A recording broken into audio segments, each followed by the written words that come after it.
Hello, welcome to my channel. My name is Mark, and today we're going to be talking about the skill tinkering. What can you do with tinkering? Well, the first thing you can do with tinkering is blow stuff up with trapping. And that's probably what most of this video is going to be about, although we are going to talk briefly about what you can do with tinkering besides that. The first thing you want to do is probably go to wiki.outlands.com/tinkering and check out their webpage here. I've got it pulled up and I'm just going to scroll through it. So all the things you can make, well, there's related skills here too. Item identification is required if you want to make identification ones. Detect hidden is helpful for floor traps as well. It adds a bonus, and we'll discuss that briefly in a few minutes. Carpentry is required to make potion kegs. Any type of tools you need to do any of the other jobs, skinning blades, pickaxes, hatchets and shovels and fishing poles, lock picks. Here's how you make your ground traps and trap detonators, trap wires, and trap kits, which you will need. Trap removal tools, spyglasses as well, and jewelry, which is where you're going to make a lot of money while you're training. Ship cannon shot, make that. Bombs, ship bombs, training boxes, potion kegs, smoke bombs, detective lenses, corrupted link reforging tools, and you can make all the master chains once you get to a certain level. Tinker crafting manuals, aspect kits to unlock the aspects. Of course, all the crafters can do that. You make mastery chain dies of all the different colors, which is kind of cool, and lanterns. You make superior fertilizer for if you're doing plant stuff. Also planter spades, adornments, decorative things for your home.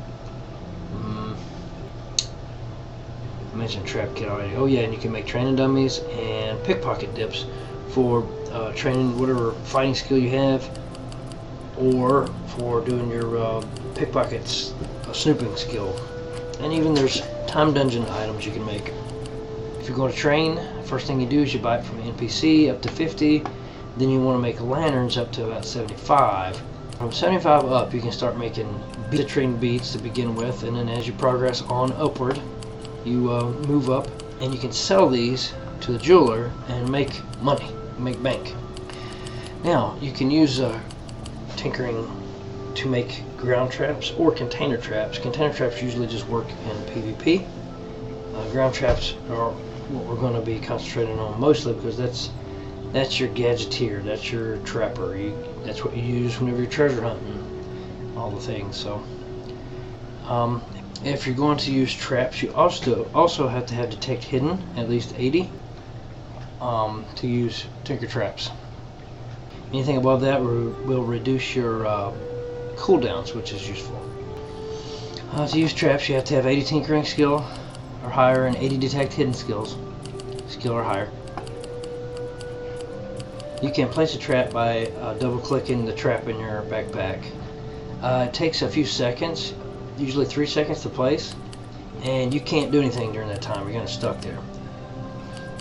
You're hindered. You can remove or disable the trap and pick it back up. If you click on the center smoking part, it lets you pick it back up.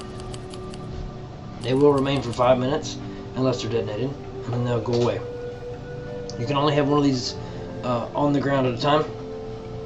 Place another one, it will the last one you placed will disappear. A default radius of 2 around them. You have to have a trap detonator in your backpack, and I think a wire. I carry one anyway, but you just hit your detonator whenever you want to set off the trap. You have to be close enough, I think within 8 tiles. Trap cooldown is 30 minus 0.25 times detect hidden skill minus 80. You can place ground traps, but you just can't detonate them while you're in trap cooldown mode. There's a maximum number of targets that your trap can hit. Default is 5. This can be changed with the trap kit. Players also receive 25% effective alchemy skill bonus to trap damage. So alchemy skill is useful here. If more than one creature is hit by this, it's going to do 10% times targets hit minus 1. Creature hit immediately takes 33% of the base damage of the trap. Each creature hit then also takes 66% of base damage of the trap spread out over 9 seconds. in 3-second tick intervals. You can use master chain links, aspects, and codexes, and other mechanics to increase it, and we'll talk about some of those things as well. Don't forget to take a look at wiki.uooutlands.com/traps. It's got all these detailed, all the little formulas you need to look at and think about that apply to your trap kit, your trapping skill. With gadget aspect, there's some things to talk about here. You can trigger aspect weapon or spellbook specials for gadget aspect when detonating ground traps. That's how they work. The damage is banked. Banked damage bonuses from gadget aspect weapon or spellbook specials can stack. Any bonuses delivered from aspect support items such as crystals, master chains, bonuses to chance and effect will be determined based on what item the player is currently equipped with. Weapon spellbook at the time of detonation. Gadget aspect weapon. Okay. Melee accuracy bonus 10%. Pretty standard. Tactics bonus 10% plus 2. Aspect special chance. Scales weapon speed. Okay. 0.5% plus 0.05% per player gadget tier level. Aspect special effect. Player's next trap detonation within 60 seconds will have its base damage increased by 1,200 hit points plus 120 times tier level divided by creature's hit points. Damage bonus is flat amount that is applied after all other existing bonuses. So that's pretty cool. A spellbook, basically the same as a weapon. It can trigger the same thing. Gadget armor. Armor rating is 20% plus 5% per level. Trap damage bonus is 15% plus 5% per player gadget tier level. Trap cooldown reduction 1.2 seconds plus 0.4 seconds per player gadget tier level. Damage resistance for 15 seconds after trap detonation. 5% plus 1.5% per tier level. Let's talk about these trap kit upgrades. Okay, blasting powder.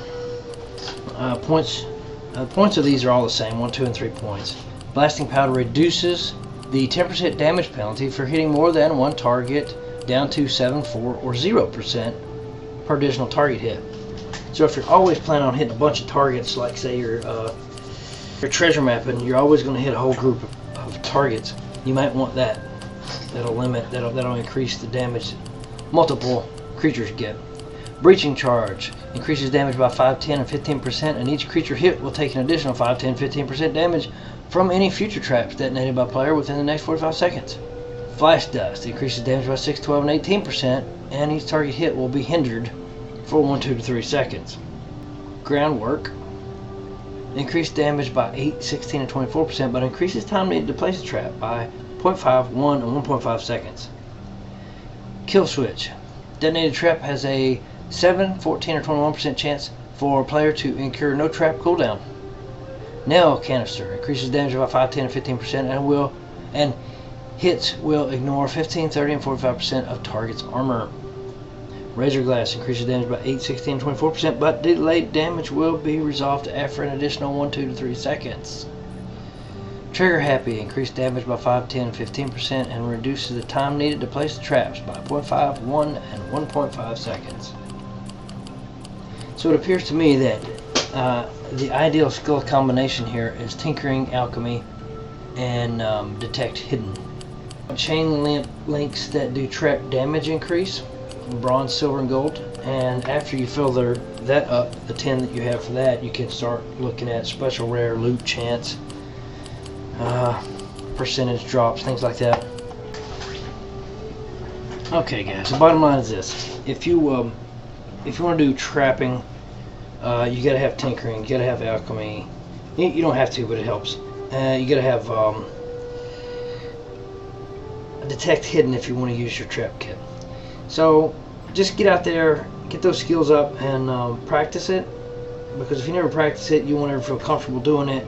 It'll always be too hard. Just do it a little bit here and there. Start out with some number, like level 1 treasure maps or something. Run in a dungeon and knock out a few of the lower bosses with some traps, and you get used to it. And eventually you can start thinking, hey, what else can I pair this with? And you can start thinking, maybe I should sneak around and backstab and trap, or maybe I should just continue to be maybe a necro summoner and trap, or arcane. Maybe you can be an arcane trapper and just blast critters. Tons of stuff you can play with. A tamer, trapper, whatever it takes. Trapping's a good base.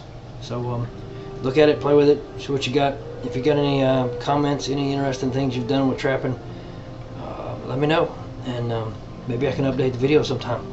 Alright, thank you. You guys, thanks for checking out the video, and don't forget to like, share, and subscribe always, and click the notification bell, and come back next time. Thanks. Bye.